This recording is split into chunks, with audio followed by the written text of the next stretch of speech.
everybody, it's Annette from The Art of Intuition. Today we're going to talk about past lives and how they affect our current existence. So you see this a lot. People will talk about getting their past lives read. A lot of people get really into it. And it is important to note that when you start getting into that type of stuff, it is part of an awakening process.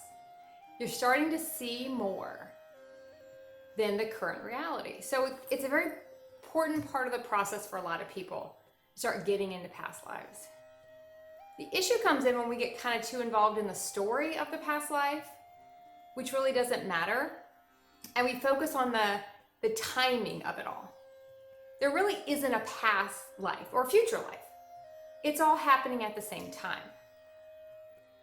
What you'll start to see is you'll notice a past life. We're going to call it a past for now, even though it's at the same time. It's happening concurrently to this one.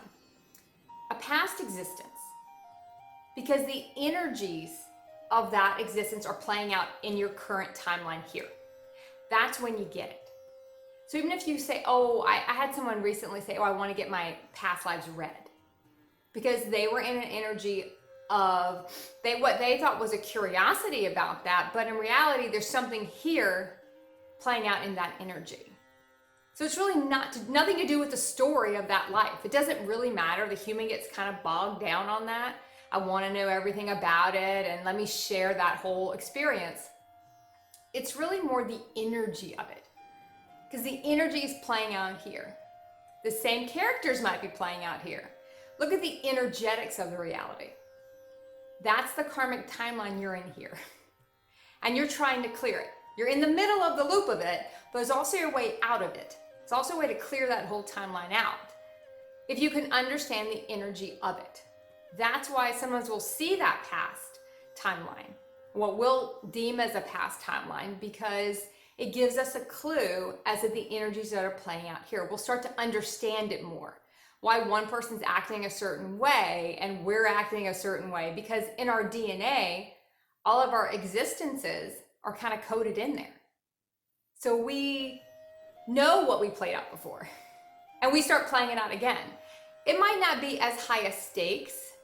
Like if you see an Atlantean timeline, that might be extremely violent, or a Lemurian timeline where you were extremely manipulative, or you were being manipulated, or an Egyptian timeline or galactic timeline. It doesn't so much matter what it is. It's the energy you're playing out here. That's why you're starting to have access to it, because it's unlocking that part of your DNA that says, I've seen this before. This is familiar in some way. But don't get so caught up in the story. And don't even really label it a past life, or some people even look at future lives. Don't get so bogged down on that.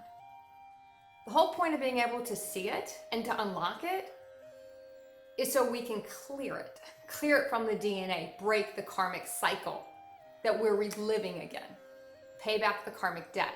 See the part we're playing in it. Look at the part we played in the past, how it's bleeding over. But remember, they're all concurrent. Everything's happening at the same time. A lot of people will talk about seeing other existences, but they only reincarnated here once. This is a little bit of a different topic, but I kind of want to bring it in. Some people will reincarnate in a human body more than one time. Some people will only come in one time. And if you're a one-time person, you will hear sort of the term a starseed. A lot of times that will kind of trigger something for you if you feel like this is your first incarnation. Usually they don't really want to be here, and their life has been a pretty rough one. It hasn't been an easy existence. They've had to try to clear everything in one go. But they still have impressions of another existence where they weren't in a human body. So they can still see other timelines, but they're all concurrent.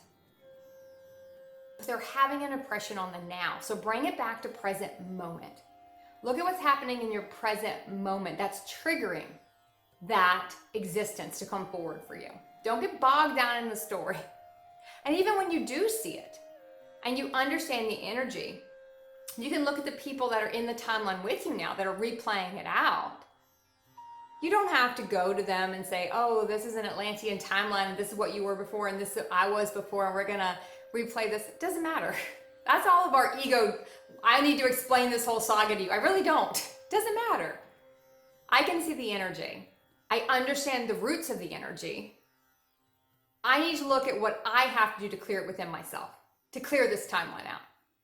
The other person's part in the timeline, sometimes we can clear our part and it'll clear their part, but it depends on where they are in their process. Don't be so concerned about the other people in the timeline.